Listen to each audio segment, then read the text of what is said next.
I was sitting in the park with my partner and she said to me, "You're just so miserable. I know we're not trying to have kids right now, but if we did decide that we want to have kids, I don't think I would want to have them with you because I wouldn't want you to feel like you have to stay in this job to support this family." All right, welcome to part 4 of the video. My name's Jake. If you've made it this far, thank you. I know, super interesting life, a lot of life experience, right? Just kidding. I think I might have found the best lighting in my house. Finally, it only took me about 5 videos to do so, but yeah, I got a nice little setup here, doing what I can. So, anyways, let's jump right in. So, I had been trying the entrepreneur route pretty much my entire young adulthood up until I think I would have been about 20. Oh my gosh, how old was I? Oh my god, I'm getting old. 31 now. Okay, so I would have been 27, 28 at the time. So, tried the entrepreneur route. I'm on to my third business. Business just failed.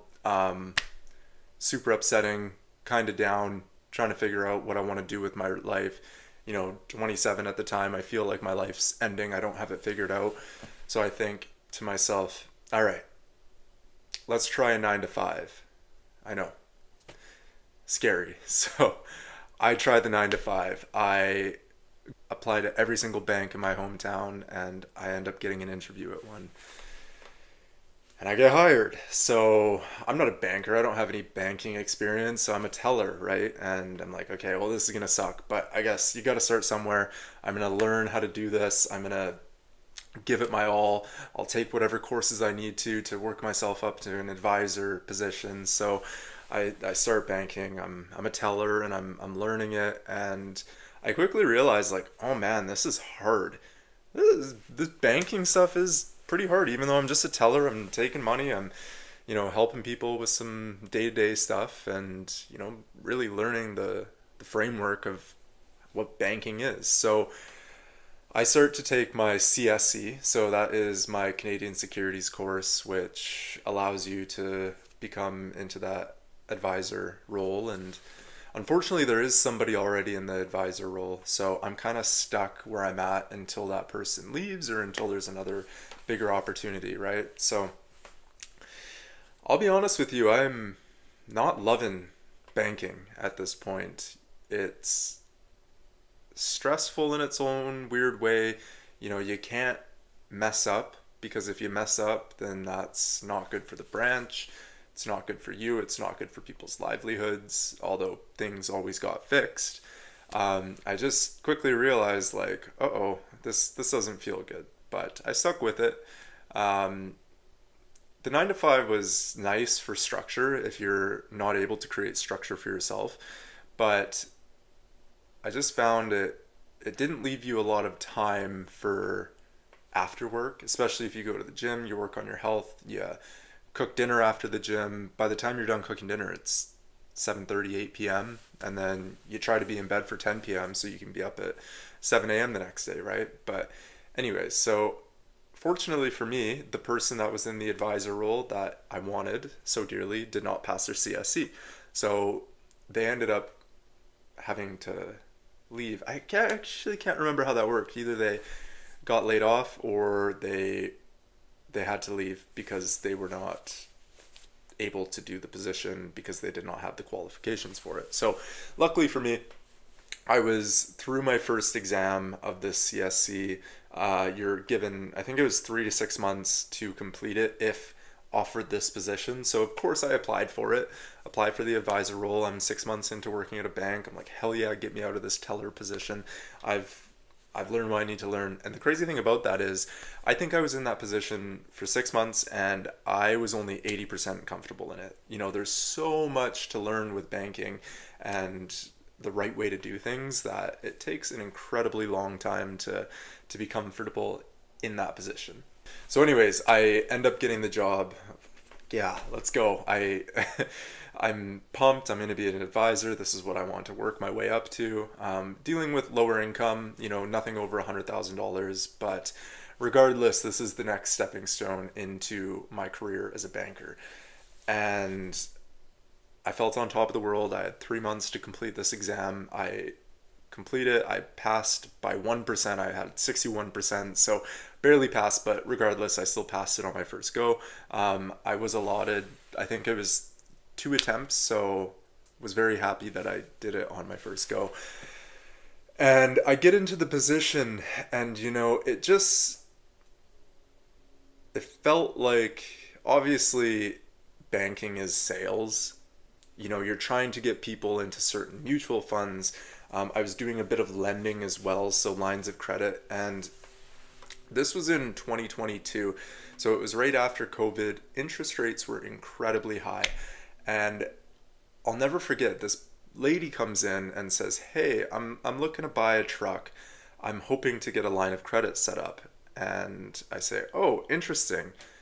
Line of credit. Why don't you, because our credit rates are quite high right now, so I think your credit would, the interest rate would be about 11.5% or something on this line of credit. So why don't you go to a dealership and see if you can get a better deal?" And she said, "Okay, thank you so much for the advice. I'll do that. If I come back, then you'll know that I couldn't get a better deal." So she does that, and I never see her again. I felt incredibly happy that I gave this person the correct advice, but then one of the higher ups on one of my weekly calls says, "Hey, like, I see that you had started this application for a line of credit. Why didn't you complete it?" I said, "Oh, well, I gave her the advice to go and see if she can get a better deal on it." And they said, "Oh, well, you need to be selling this regardless. You need to be making sure that you're closing these lines of credits and closing these mutual funds. Otherwise, you're not doing your job right. This is sales." And I thought to myself, damn, like, I'm not giving people poor advice just to try and bump my sales up. Like, that's just, it didn't sit right with me. So that was kind of the first strike of, this doesn't feel great. Okay.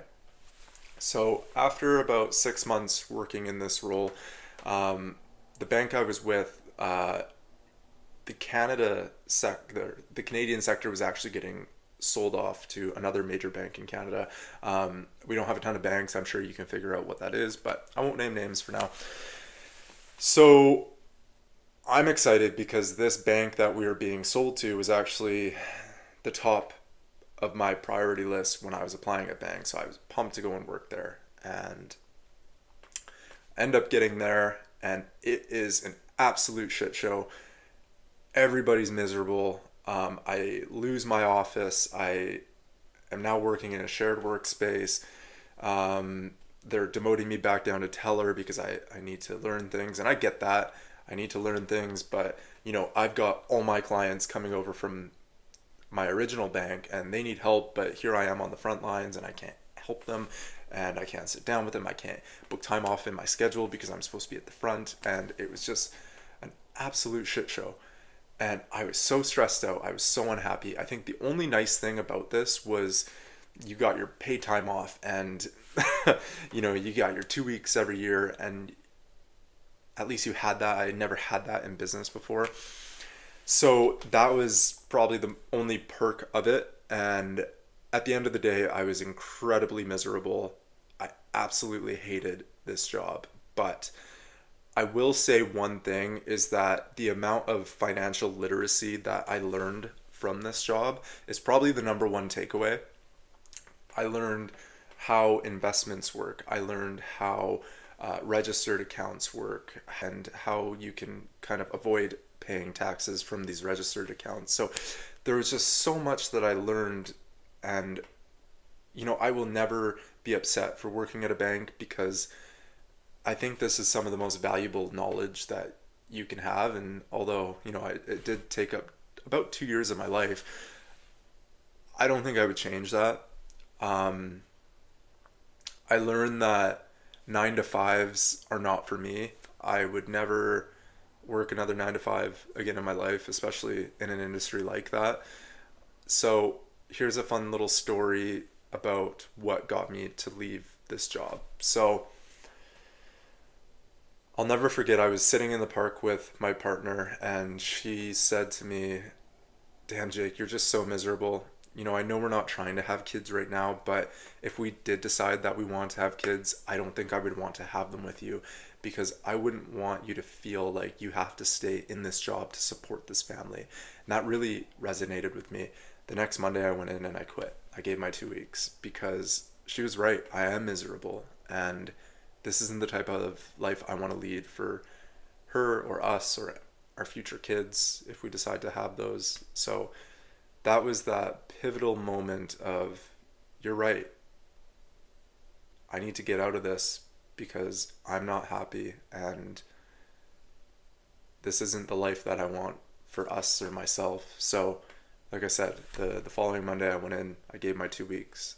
My manager at the time, lovely lady, she started to cry because I think everybody that came over from the original bank had felt this heat, and none of them wanted to be there, but they all had extremely high bills. They had been there for 5-7 years. They were getting close to that 10-year mark where you get that guaranteed pension from the bank. So they were all trapped in a sense, right? And I was the only one that really had that freedom to do so. But kind of crazy thing. So 6 months after I had left that bank, I was talking to one of the employees that had also worked there at the gym, and she's like, yeah, after you left, like 10 other people left. So I guess I kind of caused this chain reaction, and people realized, like, we don't got to put up with the bullshit, we can get out of here. So that was kind of funny to hear. But yeah, that was just another one of those things, another feather I put in my cap that I I learned from. I am happy that I did it. I still use the skills that I learned from it to this day, and I'm going to keep moving forward. But thank you guys for watching this video. I'm really excited for my next video because it brings me up to current dates and what I'm doing now. So I'm excited to hear what you guys think about that. Thank you.